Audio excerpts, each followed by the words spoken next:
Hi, I'm here today with Tom, who's the creator of Immagix. We're here today to talk about a unique web series that is currently in production. Tell us a little bit about your background and what inspired you to create Immagix. Yeah, what we're doing is we're creating a series that's much more than just another web series. And really the concept came about, I got this idea, I'm actually a technologist by profession, and I got this idea, what if you could use internet technology the way that I've seen other uh, industries use to change the way that people view television or any media for that matter. And so I got this idea to do that, and I mean more than just using social media to interact with your friends about the content of your shows. I'm talking about fundamentally changing the way that you interact with that show itself. So, how will you do something that's different from what's already been done? Well, we'll start through interactivity, and it's really now possible for the audience to get feedback or give feedback to producers in ways that really up to now they haven't been able to do. And again, I attribute that to the technology. If as an example, if the audience now feels like the lead character needs to change his hair, they can give that feedback to the producers. If they've seen a story a million times and they don't like it, they can immediately give that feedback to the content producers, and they actually want to be heard now. They want to be acknowledged, and they want to kind of change that kind of passive experience they've had up till now. Okay. But interactivity isn't new. What's new or different about what you're trying to do? It's true. Interactivity has been around since as long as really television has been around. One of the things that we can do now that really can change all that, I would attribute to one word, and that's rewards. And really, I don't mean just in the form of a prize. Rewards can come in the form of the audience learning something from the program. They can contribute to the show and have the actual producers and the other viewers acknowledge that. And ultimately, they can directly impact the characters in the story as well as the story itself. Okay. So you're talking about involving the audience in a pretty big way.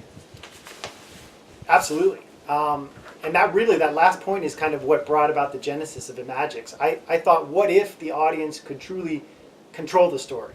And what if they could impact what the characters do and the way that the story develops, and really for that matter the way that the series develops.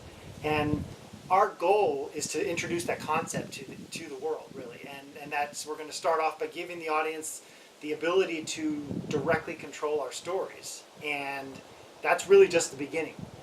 We're going to engage our audience in new and different ways to enhance that interactivity. We're really turning the reins over to them, and we think of our audience as virtual directors. Okay. And this hasn't already been done? Not in the way that we're planning on doing it. I believe that right now the technology, the marriage of technology and creativity is happening, and it's happening at this particular point where it's caused an evolution that's brought about this ability for us to do this now. And I don't even think 10 years ago this was even possible to do. So we're kind of at this edge of what I believe is a change that the audience is kind of asked for. So now tell me a little bit about the Treasure Chronicles. Yeah, so I love lost treasure stories, and I've loved them since I was a kid. I can remember reading stories about the Oak Island mystery. It's this big pit. It's supposedly a money pit. Nobody's ever solved it. It's been around since 1795. When I used to go to the beach in the summers, I would spend time plotting shipwrecks on figuring out, eventually which ones I'm going to go find explore one day. I used to love reading what I consider to be the ultimate treasure story, The Gold Bug by Edgar Allan Poe. And I would read it over and over, and each time I would imagine that I was, a character on an island off the coast of South Carolina. So tell me about the Treasure Chronicles. Sorry. That's okay. So what is it about lost treasures that you think appeals to people? You know, I don't think it's really the thought of getting rich quick that really appeals to people. I think there's romance, adventure, there's mystery. Um, you know, I think for a while people were able to escape the routine of their lives when they hear about these stories in the news about somebody finding gold or a treasure. It gives them this idea that what if I was able to find that, and wouldn't it change my life? And really, honestly, the stories themselves are just fantastic. They're full of adventure, mystery. Poe's his Gold Bug actually inspired Robert Louis Stevenson to write his classic Treasure Island. So I think you bring all of those elements together and you get a very, it's almost built for television, as it were, I think. It's pretty compelling. So is your show going to be a treasure hunt? In a way, yes. So our premise is that imagine that, you know, again, you had that opportunity to come across a chance to investigate one of these lost treasures. And maybe you found a clue that could potentially make you, you know, wealthier than you can imagine. So, you know, that's really our premise. But it's not a documentary. So we are actually they're fictional stories based on actual historical, fictional or factual lost treasures. And the audience is really going to have the ability to kind of guide the characters in the story to possibly uncover the secret of the lost treasure. And they're going to run into situations where we're going to have to figure out what to do and how to solve the problems that the characters encounter. So that sounds pretty interesting.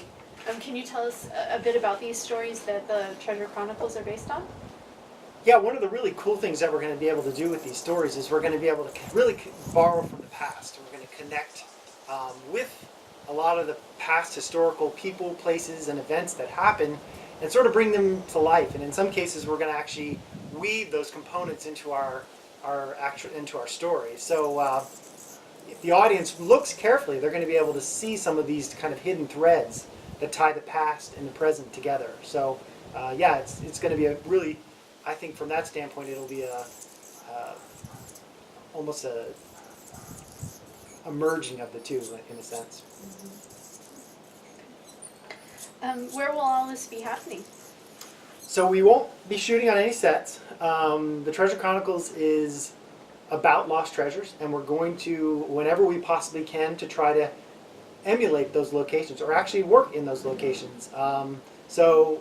They're spectacular. I mean, there's some really great spots where people have lost stuff, and so we're going to try to take advantage of that.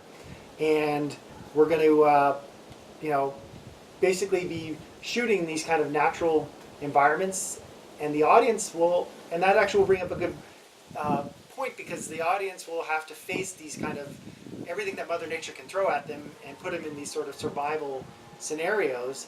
And the characters in the stories will be put in those scenarios. But in this essence, what happens is the audience becomes a survivor type scenario where they are actually put in the place of that survivor. So, yeah.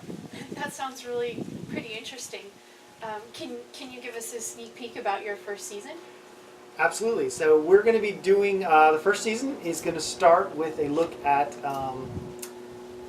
California Gold Rush. And we couldn't think of a better time in history to kind of focus our first season on. I think we're going to encompass a lot of the historical aspects again about that. The characters are going to be following in the footsteps of the Argonauts who came to the California seeking their fortunes in the past. And they're going to encounter a lot of the same things that, some of the challenges that those people encountered, and then the audience is going to have to learn to deal with those, or how to deal with those. So is the audience going to find a treasure? That's entirely up to them. So finding it won't be easy. If it was, there wouldn't be so many lost treasures in the world. They could end up like a lot of fortune seekers in the past and not find anything. It really is going to depend on, the choices that they make, and whether those choices, how accurate they are to bringing them closer or further away from the goal of finding the treasure. It's going to take knowledge, intuition, really all their wits about them to try to figure out what these each of these scenarios are. It's really a throwback to adventure series that I saw when I was growing up. A lot of we're looking at these tales in a way that the audience can now participate in them, and instead of sitting back and just watching. So I think that's really a key point. So what kind of rewards are you talking about? Yes, let's talk about the rewards. So we'll actually have 2 grand prizes, and they will actually be a cash reward. And then we also have what we call our episodic rewards, where the audience can also win something for each episode. So and those prizes will vary depending on how difficult the decision point is for that particular episode. So yep, it's real stuff, and yeah, we can. They have every opportunity and every chance to win it. So that is pretty different. So how will the audience win something? Well, we've created a really kind of an innovative system that they will be able to work together, and at the same time, they'll be working against each other. And what we're going to do is use some of that technology that I talked about before. In this case, we're going to use social media in a kind of a different way. And up to now, social media has really more often been used as kind of an electronic "I love me" wall. People branding themselves, as it were. We're going to now kind of change that and let the audience collaboratively work together using social media. And they can do that with the traditional Facebook or Twitter or whatever, social media, Google Plus, whatever they want to use. Or we're going to offer them a place on the Immagix website to do that as well. So yeah, it'll be, in some ways it'll be an evolution of the technology as well as the television or the media, because now people can use that social media to interact, collaborate. Well, that all sounds pretty exciting. Yeah, we're all pretty excited about it. We're going to got an outstanding group of cast and crew that are working hard to bring it all to life, and we're actually having a great time doing it at the same time. Okay. Well, we haven't spoken to the cast and crew yet, but we're out of time. In our next video, we'll be interviewing the director and the rest of the amazing team who are busting their tails to get it put together for us. Until then, thanks for watching, good luck and good treasure hunting.